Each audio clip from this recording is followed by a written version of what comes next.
Aloha, I am June Jones of the Houston Roughnecks, and this is the XFL Show. More burger for the love of football. For the love of football. For the love of football.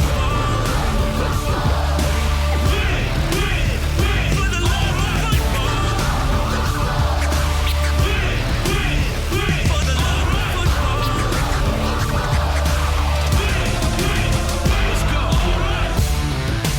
If you smell what the XFL is cooking.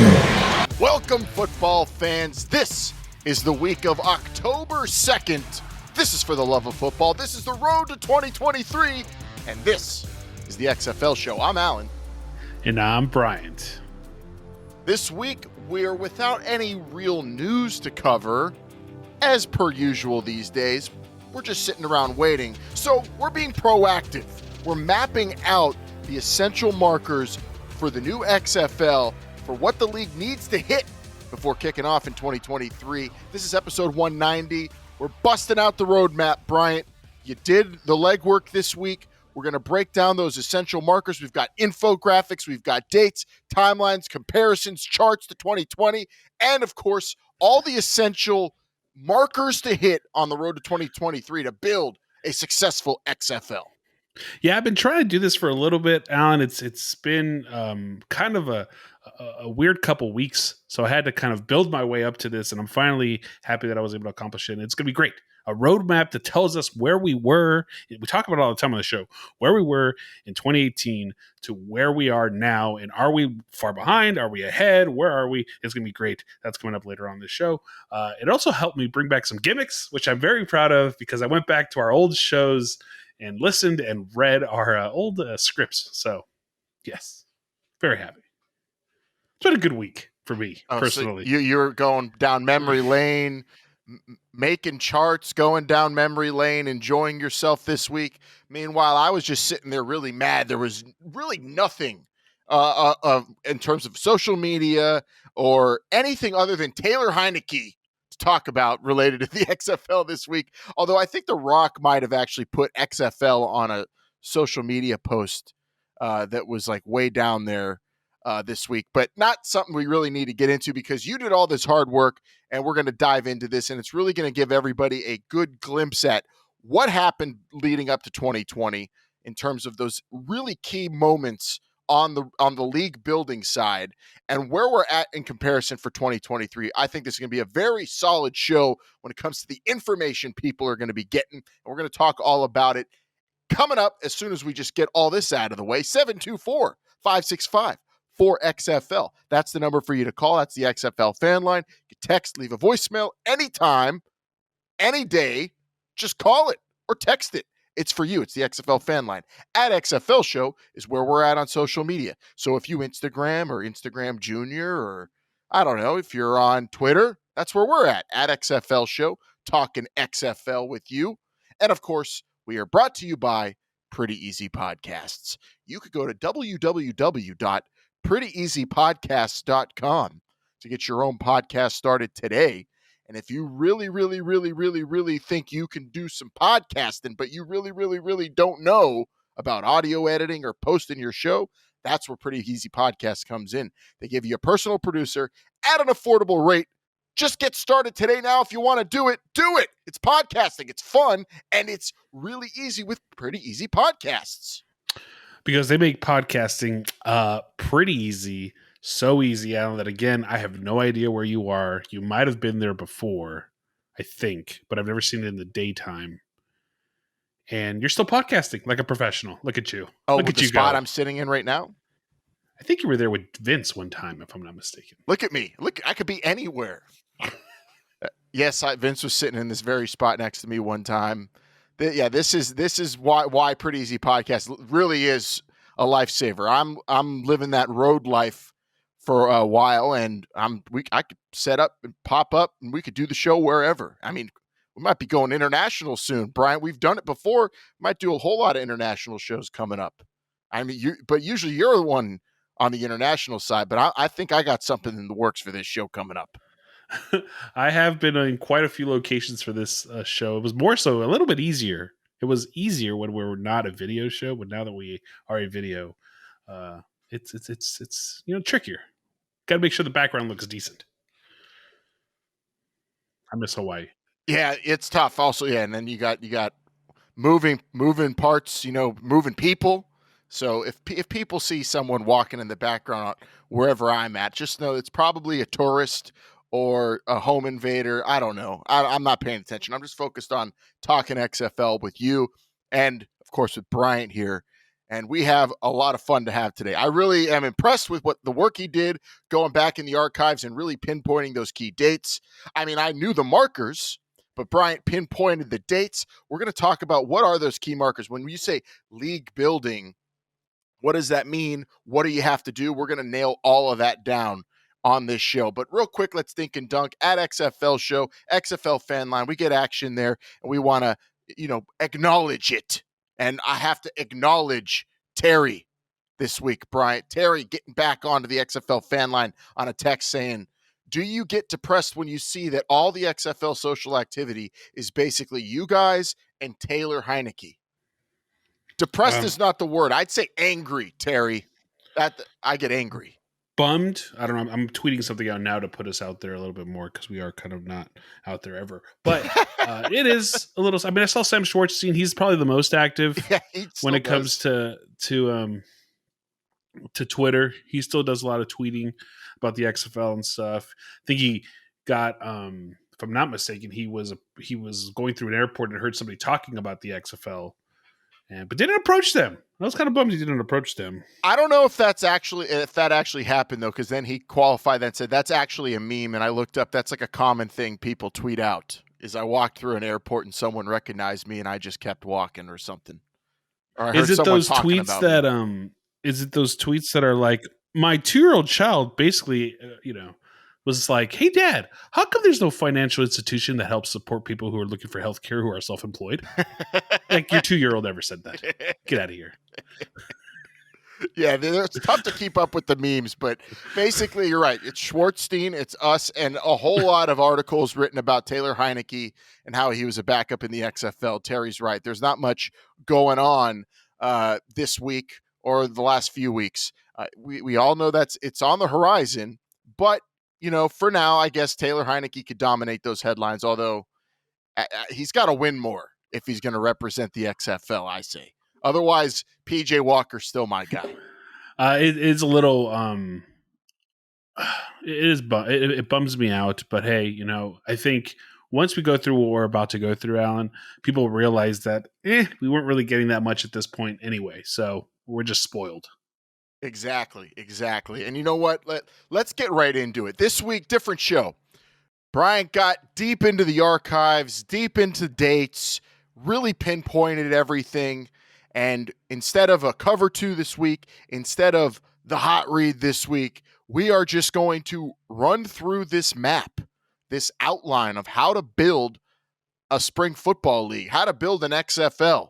They did it in 2020. We loved it. You loved it. And in 2023, they're hoping to do the same, but they need to hit some markers, Bryant, and you identified them. We identified them. You identified the exact date, so we could also look at when things should be happening more exactly. We always reference this kind of stuff on the show, but you really put a good visual out there. We're going to have it here on the show. We'll post it on social media. People are going to react to this thing, and I'm ready to get into it if you are. I am too, Alan. Let's pause for a second because I want to do the little, the little, thing they do when you go back in time, little time warp. Oh, like Wayne's World. Yeah. Let's get into it, dude. All right, here we go. So what do you need to do when you're building a football league? You need to really have a plan, and the plan needs to consist of a bunch of different important parts of your league to be propped up. Key announcements, key decisions, a commissioner for one, Bryant. You got to have a commissioner. You got to have a kickoff date. You got to have cities to play football in, stadiums, etc. You need to have the business end covered. And all that stuff came, and it was, one after another. Each important step came for the XFL in 2020. And now let's look at what happened when it happened, and then maybe the ideal spot for that particular marker to be hit on the road to 2023. Let's start first with this first one. The first thing that happened, we got a commissioner in Oliver Luck in 2020. Well, actually in 2018 leading up to 2020. All right, Alan, well, I'm bringing it up here now so we can all see it. It's basically the roadmap that I created. We'll tweet it out here so everyone can kind of react. But the first stop, like you said, is Commissioner and Commissioner Oliver Luck. These dates, by the way, are kind of ifs. Like they're around the right time. I just put, to kind of reference it, give us an actual starting point. So around that June 6th, Commissioner Oliver Luck was announced. He didn't actually start until July 1st, but regardless, he was announced about a month before he started, and we're not there yet. If you look at the kind of chart I put together, we should have been there Feb 18. If we're going to kick off on Feb 18 in 2023, we should have been there around June. August, if we're going to kick off in April. We're just not there. I don't know how important it is, though, because, again, I think for the most part, we have the football laid out for the XFL. There is a lot of the work has been done, right? So a lot of the football work especially. But if you need a commissioner, how early on does that person need to be announced? Well, Oliver Luck did a lot of the legwork in terms of building the XFL. And with that work already done in a lot of respects, new ownership maybe doesn't have to worry about that. So maybe this isn't as, an upsetting or dire discrepancy here, because as you see, about a little less than 2 years before they kicked off in 2020, Oliver Luck was brought in.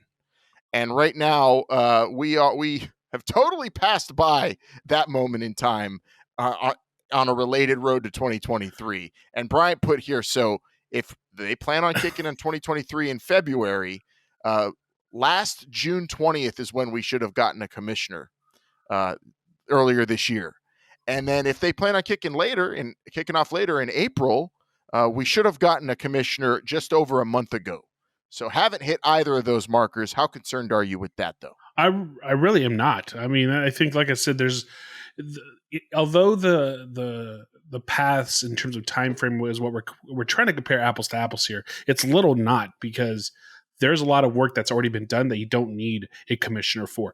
The commissioner normally does a lot of what I think Jeffrey Pollock is doing. So if you already have Jeffrey Pollock, you really need a a chief football officer. And if you already have the football, how much do you really need that person right this second? I'm not saying you don't need them, period. I'm just saying at this moment in time, if you have the football figured out, is that really the thing? Because, the XFL back in 2018, 2019 was running two parallel options, right? Operations. Operational, football. Now it's really just operational because they figured out the football. And we're going to save a lot of the debate on how concerned are we and what does this mean compared to 2020, maybe for next week, because we really want to go through the map and just identify those moments and what needs to happen. But we can do more of that compare and contrasting next week, I think, Brian, where we say, okay, we hit this date in 2020 or 2018 on the road to 2020, and we need to hit it by this point, or we've missed it. Is this bad? Should we all panic? We'll get to that next week, I think, because that'll take up a lot of our time. We want to really identify these markers, but just that's a real quick taste of what we'll be doing next week on the show with this roadmap, which we're really going to sink our teeth into, and we hope you do as well on social media and give us your reactions and thoughts. Next up, though, when you're building a league, you need to have a kickoff date, a target date, somewhere to play football games too, cities. And looking back at the road to 2020, that December of 2018 was just one of my favorite parts of the road to kickoff. It was the announcement at MetLife Stadium of the cities. We got the kickoff date, video reveals. It was awesome press conferences. It was the media being brought in. It was really saying, hey, world, we're the XFL, and this is where we're going to play and when we're going to play. And that all happened in early December of 2018. So if we look at your roadmap here, Bryant, we're getting pretty close to having to have maybe a press conference like that for the road to 2023. Yeah, we're getting close. I mean, it depends, I guess. If you say, when are we kicking off? That's why I put those 2 dates on there. They're arbitrary dates. It's the weekend after the Super Bowl. It's midway through April. So if we're still kicking off right after the Super Bowl and you're looking at that mid-December where, hey, to be in line with what we did in 2020, this is where we need to be. So, but if we're kicking off in April, we still got a couple months, Alan. If anything, this is telling us that we might have to figure out more of these types of shows for a while. Yeah. And also, you have the cart before the horse. You can maybe say if that moment comes before ahead of football, or what would they call it, the football grand poobah? What was the proposed chief football officer? Yeah, chief football officer. So, or a commissioner. But if we get the date announcement and a press conference like that before that person is announced, fine by me. But if they have something similar, a press conference like they had in 2018, Bryant, would you want it? Where would you want it to happen? The Battle Dome? That's my vote. No, why is the Battle? Look, me and St. Louis have our history, but I don't think that has anything to do with why I want you to go want back it to to be the there. Battle Dome so bad.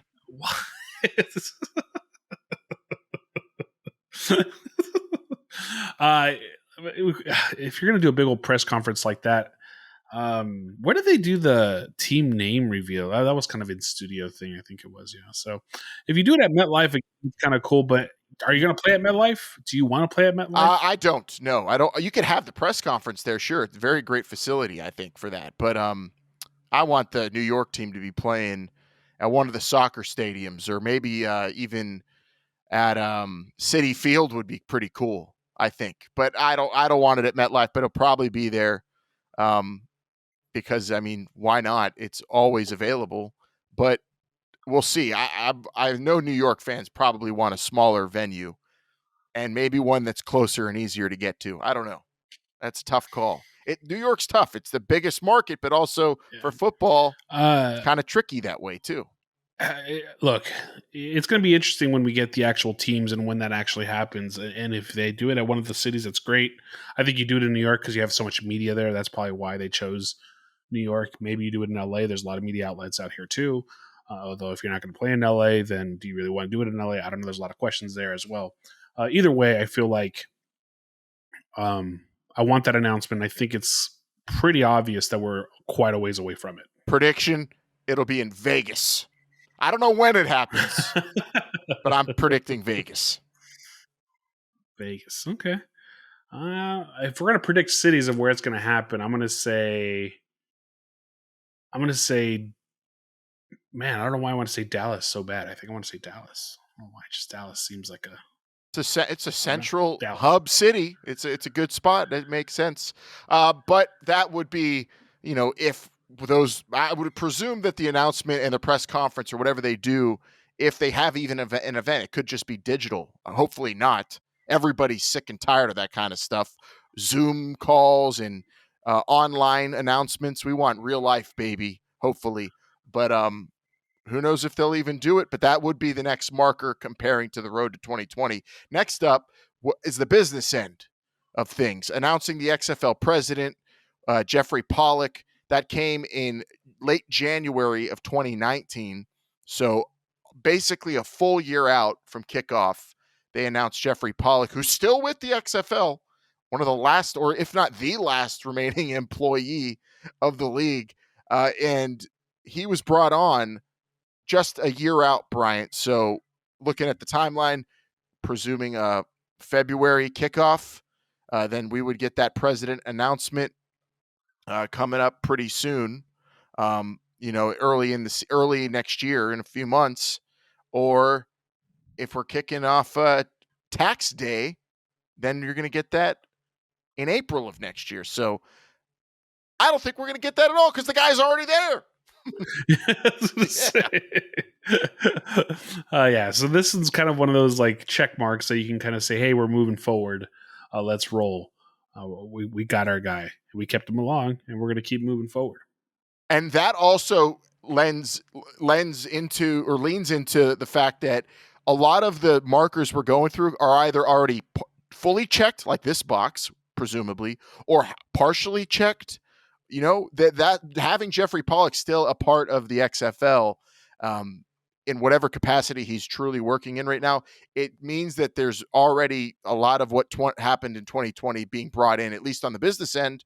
And we'll see what relationships Jeffrey Pollock's able to maintain that the XFL had in 2020 to bring on for 2023, because I presume that he'll be used for a lot of that stuff. Hopefully, in terms of the stats partnerships and optimum scouting, maybe even, or something of the sort. But our next marker is coaches, or at least a coach. The football people need to be brought on. And we got our first head coach almost a full year out, Bryant, when Bob Stoops was brought in, announced as the head coach of the Dallas Renegades, the first XFL head coach announced on the road to 2020. So that means February of 2022 or April of 2022, hopefully we'll be getting a coach announced. And that's just like 4 months away, hopefully. Well, yeah, the debate continues on. Well, the debate also continues on this because after Bob Stoops was hired,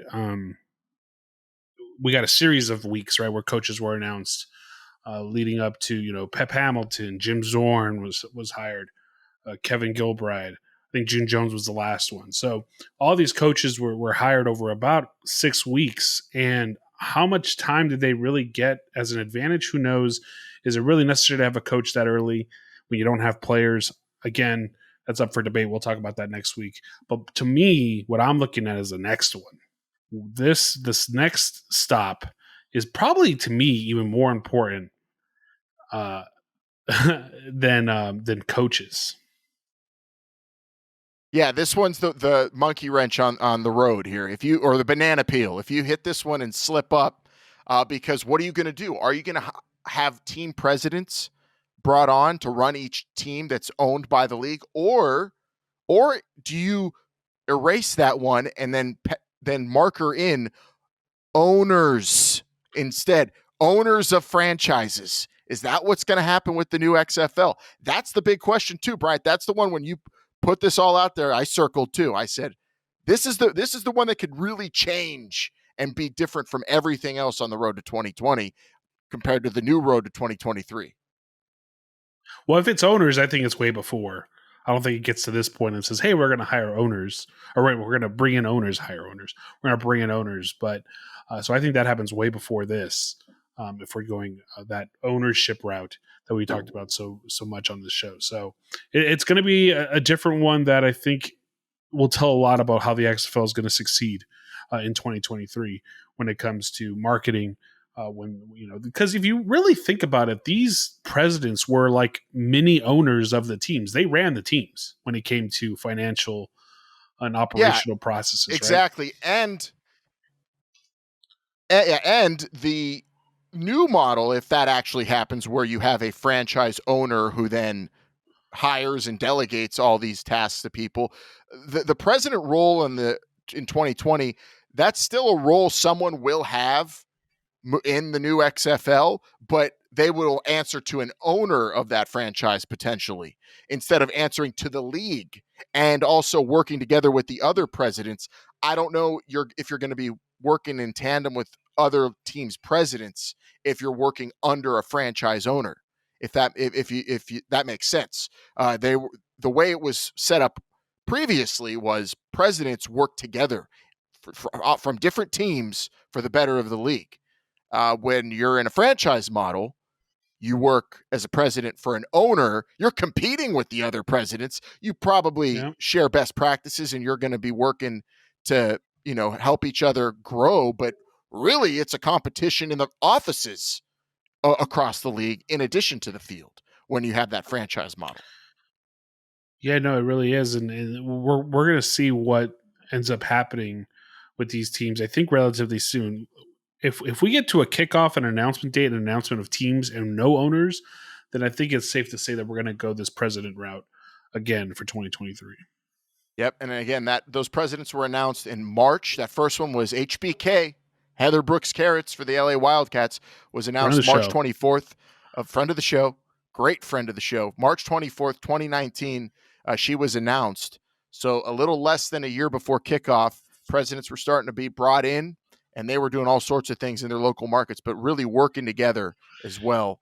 And if we're going that route, and just 4 or 5 months time, maybe we'll be seeing presidents brought in by the league. But of course, we have to watch out what they're going to be doing with that model, the franchise model or the 2020 model, where the league owns all the teams. The next marker you want to hit when you're building an XFL, at least when you were building the 2020 version that we all loved, May 6, 2019, a TV deal was announced. I remember it like it was yesterday. Was sitting next to I was on the computer. It was announced, and I said, I'm ready to go. This is the big moment. ESPN and Fox, the XFL, that is where they will live on television for the world to see.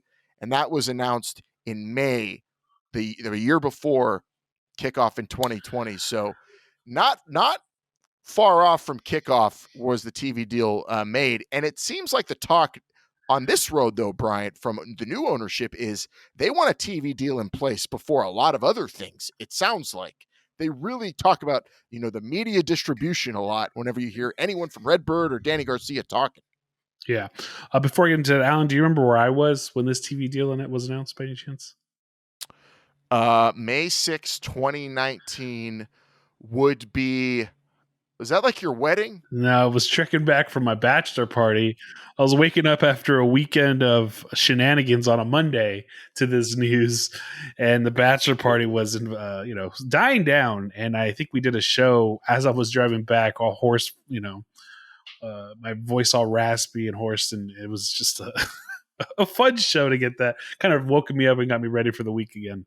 But yeah, you're right. The television deal seems to be something that this ownership group really wants to tackle, really wants to get ahead of. I will say that if you get a legit TV deal, something that makes your league, ESPN, Fox in that regard, you're going to bring some legitimacy to your league. And I think a lot of these other hires and a lot of these other tasks might be easier if you get one of these TV deals in line beforehand. Yeah, and I really like that idea of announcing the TV deal before a lot of the other markers we've already hit on. We're about halfway through. If the TV deal comes before that stuff, before, like you said, kickoff date even, would be amazing. And you could do so much more with promotion and really getting creative. And, of course, content, which is what we all talk about. We need more content. Then they'll be able to really get that production revved up and going early on if that TV deal is announced before some things. But that's always tough. You got negotiating rights and TV deals and, getting your product on a channel or a network or on a streaming service. That's like the most grueling, no holds barred negotiations these days you hear about. I mean, the YouTube TV and NBC deal that was just in the news recently came and went. It was a week of fighting very publicly, trying to make each company, Google and NBC Universal, look like nincompoops. In the end, it seems to me like YouTube and Google won because they come to an agreement and NBC stays on that streaming service. When you're talking about sports rights, the XFL bringing themselves to like an ESPN or a Fox or who knows, a regional sports network. I don't know. They have so much ownership in RSNs too. Redbird, who knows what they do with it? Like, they have leverage, but let's see what kind of hardballs played by the networks and the companies they talk to for the TV deal. I'm more intrigued for the TV deal this time around than I was in 2020, Brian. It's going to be really interesting to see. The interesting thing to me is ESPN has a much fuller slate of product than it did when the XFL was first around in 2020. They got the NHL to worry about, and that's plenty of content for them to fill a lot. You're not going to see cornholes on ESPN2 on a Thursday night probably anymore. As much as I love cornhole and NBA, and NHL, UFC, NFL. They have everything. Live boxing. Content. Yes. I mean, ESPN really is going back to, I think even more than heyday for us, I think in the late 90s, early 2000s, probably right when they got the NBA. I mean, everything was there. I mean, it's when the NHL left, but now the NHL's back in addition to the NBA. Where will the XFL fit in there?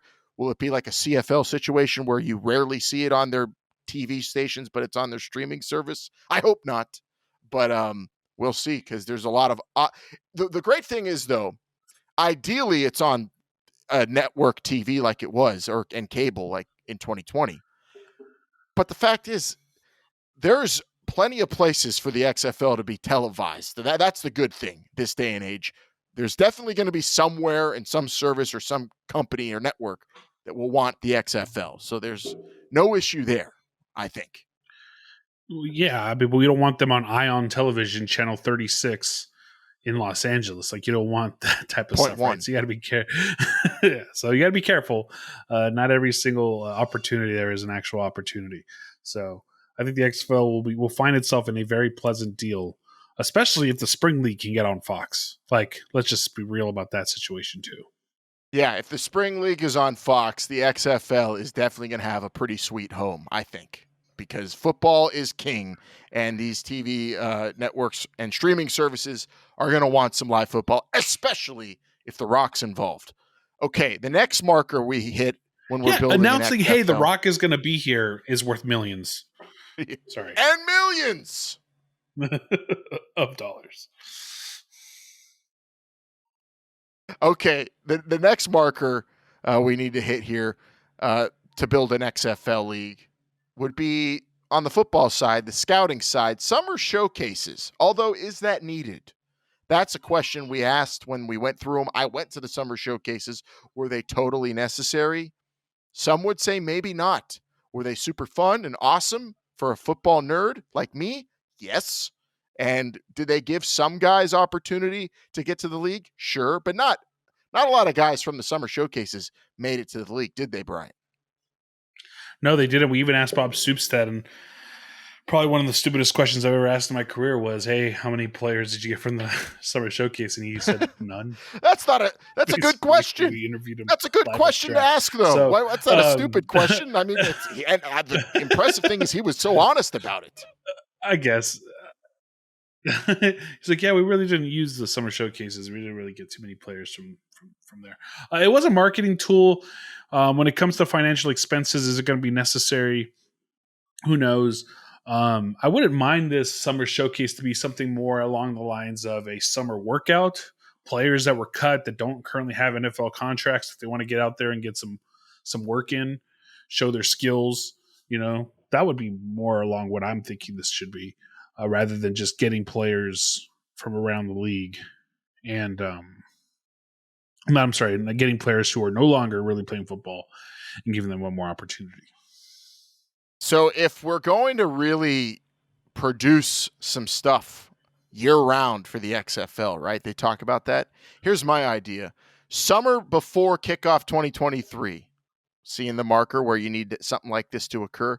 Why not have summer showcases, but up the stakes a little bit, make it interesting, and make it something that could benefit the league. Televise it, make it like a reality show, a Hard Knocks thing, maybe a competition show. I don't know, but you could really do something with the summer showcases, I think, with very little money, and I think make it something valuable. They're competing for a guaranteed 1-year contract. And The Rock's friend Steve Austin's hosting the show. I mean, I would love that. That would be great. Come on now, you got a contract. Come on, Brandon. You got to throw that ball through that tire. Pump pass kick competition. The XFL, I think, can use the summer showcase as a building block. I don't think it should be what it was, but I think it's something that they could use. I put that date on there because it was kind of the first time we saw football on a field sponsored by the XFL. I mean, I love my idea either way. That one maybe doesn't need to take place, at least in the public eye. We'll see what they do the summer before kickoff. Late summer before kickoff. Last time here on our road to kickoff 2023 map we're looking at. In August, the draft was announced to be happening in October. So you had 2 months in between the announcement of the draft, we knew we would have a draft, but the date was given. And then the draft happened in October. So the announcement for a draft occurring next summer, the end of next summer, Bryant, something that needs to happen is a draft. I don't care when it's announced. This one doesn't really matter to me as much, the announcement of the draft date, just as long as we know we're having a draft. I mean, I just want an announcement that a draft will occur, first and foremost. Yeah, and if anything, I think this one can get pushed out. We'll debate that next week probably, but pushing out this draft might make it a little bit more interesting because you got to remember a lot of players that were selected in the draft weren't available in the draft. I mean, for the teams come into camp, they signed contracts with the NFL and whatnot. So I think you need a more solidified pool of players if you're really going to try and make this a legitimate moment in your timeline leading up to kickoff. This next one, though, also plays into it, and I don't know if it's necessary. The announcement of Landry Jones, shortly after that marker, we got an announcement that Landry Jones was the first XFL player, quarterback for the Renegades. Was he announced as the quarterback for the Renegades or just that he would be in the league? I believe he was given to the Renegades. He was, but that wasn't until draft time. So he was just announced as a player for the XFL. So they said, we're going to have Landry Jones in this league. And that was the first announcement they made player-wise. I don't know if they need to do that. Maybe if it's a player that has like a lot of cachet. It was the only one they made, by the way. Yeah, they did. Yeah, because everybody else came with the draft. They never announced another one until draft day. Yep, yeah. Exactly. So the announcement and singling out of a special player, I mean, I think unless it's like a former Heisman Trophy winner or something like that, there's no need to really do that. So this one I might even just cross off of my roadmap, Brian. I don't know if it's necessary. Well, the necessity, I think we'll get into a bigger day because I think it's very necessary to announce players and bring faces to your league that people can associate with. Definitely a debate we'll be having here shortly, but we must move on going through our road to kickoff 2023 map. October of 2019, the most grueling 2 days of your life. The XFL draft takes place over the course of 2 days, October 16th and October 2022. Do you think you have it in you for another XFL draft, Bryant? Full coverage? Oh, 100%. We're the only two people to cover an XFL draft in the history of the life. It was only you and I. So I think we are the only people well equipped enough to do 2001? No one was sitting in a room for 2 days covering it with every single draft pick. There was no draft like this in 2001. Come on. I think it was probably like a little baby cricket compared to what we were dealing with in 2019. No, I'm so ready for another draft. Even more so now. When you put it that way, actually, I've never thought of it that way. You and I, you're right. You and I are the only two people in the known universe who have ever covered and broadcasted for an XFL draft. I never realized interviews that. with Oliver Luck, Sam Schwartzstein, put it on my Bob tombstone. Stoops. We had more Doug people. Whaley. Doug Whaley there. We had everyone. Eric Galco was amazing. Come on, we were eating pizza. It was the greatest time of our lives, and I've never worked so hard. It was very fun. If we had the skills we have now, then they would have had a second draft just for the skills that we were providing. I can't believe they let us in that room. But for the next XFL draft, do you expect still up there? By the way, sorry. Do you expect the XFL draft to be? We're not going to get into the debate of the timeline or when it should happen or exactly what it'll look like, but I just have this question for the next XFL draft. Do you think it will be given more attention to the league than it was given when we covered it? I'm talking about on the publicity side and the media side and the transparency side. I think there's a way that you should approach the draft, and that's where I go back to players. So you have to highlight players. You have to bring faces to your league, or else it becomes only about teams that people don't care about yet. But if you bring faces to the league that people care about. I'm not talking about your stars, I'm going to say, but but if you make people aware of who's on their team, it'll make them more passionate. Right now, the Steelers are the Steelers. The Browns is the Browns, right? Like these teams they're going to be those teams forever. So you market the team. You don't really market the players. The XFL needs to market players because people don't care who the Wildcats are in LA. People who don't, even St. Louis, people don't care who the Battlehawks are so much. They do. But what I'm saying is if you start putting names to those teams, people are going to care more. For sure. Especially if you can get some names people recognize and can get excited about. It is all about that these days, especially in a world of fantasy football, gambling as well. That gets people way more interested than a cool franchise logo or name for sure. This next marker on our road as we wind it down here, January, so a month out before kickoff, Bryant, the rules were announced for the 2020 season.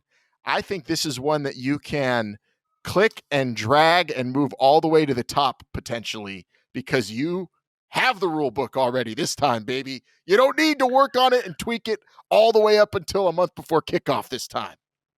That is very true, and I think you would make a lot of XFL fans happy if you say we're coming back with the same rules. So if you want to announce that at the very beginning, when you start making these announcements, I think that's fine. I don't see a problem with that. I think it's something that you probably want to have your CFO announce, your chief football officer, but either way, to me, it's a good thing if they can keep that rule book the same.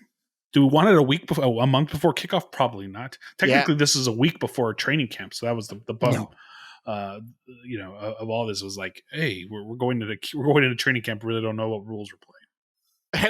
And also, I'm looking at this now. Any later than January 17th, 2023, on our arbitrary kickoff dates, or March 14th of 2023 if we have a tax day kickoff. Any later than those two, I'll be very mad. I cannot wait that long for a rule book announcement or the rules announcement for 2023, especially knowing how great of a rule book we had in 2020 to work with. Yeah, well, again, the debate will rage on those two.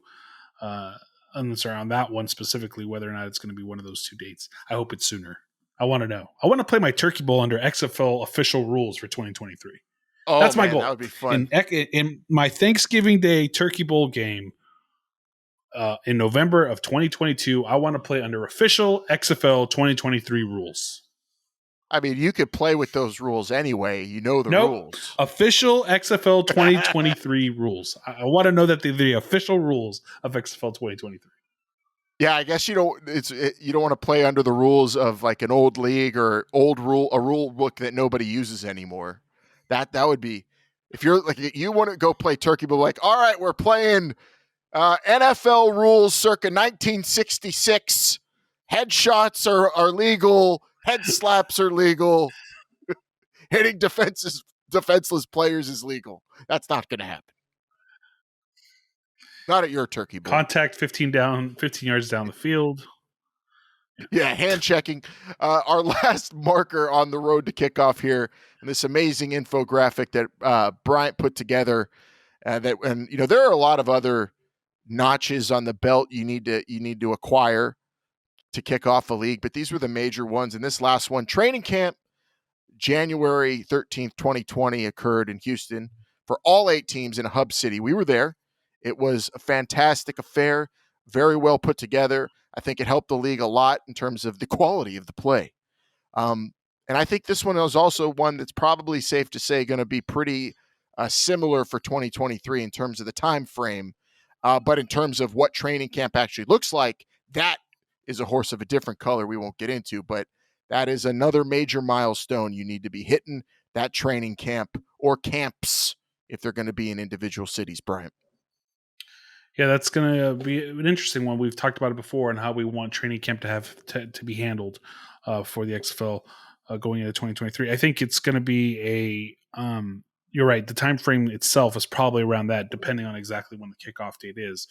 But the XFL has to hit a lot of milestones, and I think they did hit a lot of milestones going into 2020.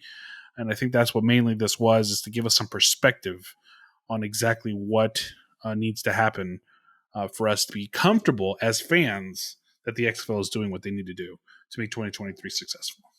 And why I love this episode and what you did here with the graphic, at least, is now we have something visual people can look at when you're thinking about the XFL, when you're listening to this show and we hit on any other topics in the future. You can always go to this now on the road to 2023 and say, all right, what do we know now? What was done back then and what is yet to happen now? Are we in panic mode? What can I look forward to next? What is logically their next step?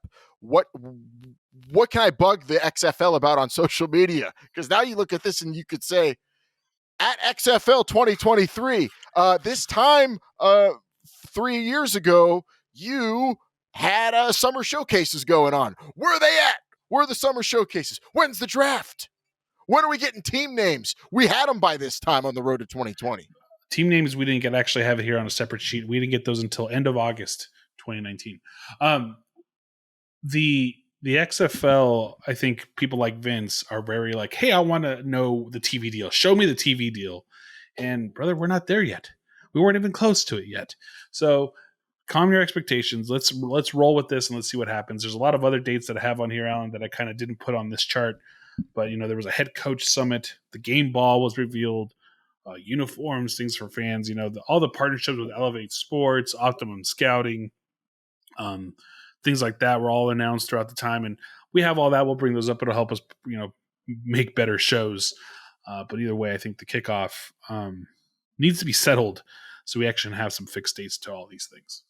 Yep, and that's what we'll get into for sure next week. We'll be talking and discussing what we think about this roadmap and where we are at in relation to 2020 exactly now. With this visual aid, we can get into some heated debate next week, but awesome fun this week with the information style show, kicking the cover 2 to the curb, hot read to the curb. I mean, this was basically a hot read if you want to gimmick up the segment, but this is a good chunky segment going down this roadmap, and now we are better informed as football fans, as XFL fans, I think, and hopefully you are, and hopefully you react to it at XFL Show. Let us know what you think about what we talked about today. Look at the visual aid, react to it. Let us know what you think. Predictions are always welcome, and we'll be diving into what you're saying and what we think next week. But I'm super excited. It's a good tool to now have moving forward on this road to 2023. Another thing you should add, you have to acquire tools when you're building a league. You need tools to build things. That's what I learned watching Home Improvement growing up. Yeah, well, I think that's why you carry the fanny pack, is it not? Because of all the tools that you carry around. I've seen you pull out everything but a Swiss Army knife out of that thing. It's actually quite interesting. But now with this roadmap that we have laid out, I'm also morphing into Al Borland too. We have this roadmap to help us. Make sure you now catch us here every single Sunday right here on your favorite podcast app. That's Google, Apple, Stitcher, TuneIn, wherever you get your podcasts. Make sure you give us that 5-star review and tell your friends about us. If you got a comment, question, or topic you want us to cover, well, then text or call the XFL Fan Line 724-565-4XFL. Remember, standard text messaging rates do apply. Also, follow us on all social media platforms at XFL Show, Instagram, Twitter, Facebook, TikTok, hopefully soon. I'm trying to learn the dances so I can do TikTok. We'll see. Maybe one day. Or if you want to come and say hi to us, subscribe and watch us on YouTube at xfl.show, the official website of This Is the XFL Show. And don't forget to check out our sponsors, Pretty Easy Podcasts. Go to prettyeasypodcasts.com and get started today because they make podcasting. Let me look at my timeline. Oh, yeah. Pretty easy. If we do a TikTok, this visual aid is going to be really good for it. And I already have it in my mind how that will look. It'll be, where do you think we were for the 2020 kickoff for the XFL moving forward in 2023? This is what it needs to happen. And here you go. All right, like and subscribe and click on my name for more for part 2. That's how every video, it's them talking into the mic, on the thing like that. That's TikTok. That's what I've gauged from watching my wife watch TikTok. Like this? Are they talking to a thing that doesn't even make sense to talk into? Yeah, the little talking to a microphone. Or the headphone mic. Talking to the 3mm. Talking to that. Either way, it's been a lot of fun. I think this is going to help us out. I think it's going to help you fans a lot. So enjoy it, react to it. We're going to put it on. We're going to pin it on our Twitter. We're going to post it on Instagram. Oh yeah.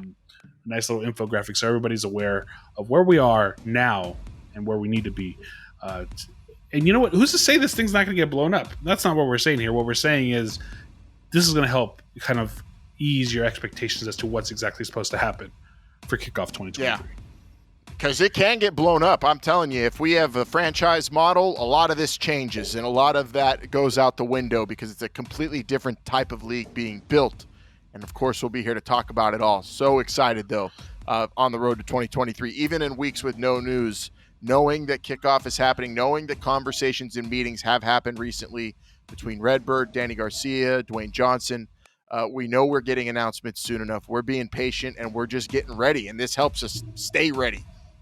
Shows like this, the more informational style. But next week, we'll embrace some debate, maybe yell at each other and say some offensive things to each other in the heat of the moment. But then it's all good because it's all love here on the original official XFL podcast. The only two people on Earth or in the known universe who have ever covered an XFL draft and broadcasted it to the world. I say that every show now. That's a great badge that we have. This is the XFL show. This is the only the XFL podcast to broadcast from the XFL draft. I'm Alan. Yeah, you're making me add all sorts of stuff to the beginning of the show, so I might as well add that in there too. That's a great accolade. Acknowledge it. Either way, it's been a lot of fun. I can't wait to see how everyone reacts. So make sure you follow us on social media and get out there and tell us what you think. Yeah, everybody, tell us what you think of this stuff. I'm super excited to see what you say. And until next week, we'll get into it. But let's get out of here, Bryant. All right, everybody, we're out of here. We'll see you next week. For Bryant, I'm Alan. This is the XFL show. Remember, they're listening.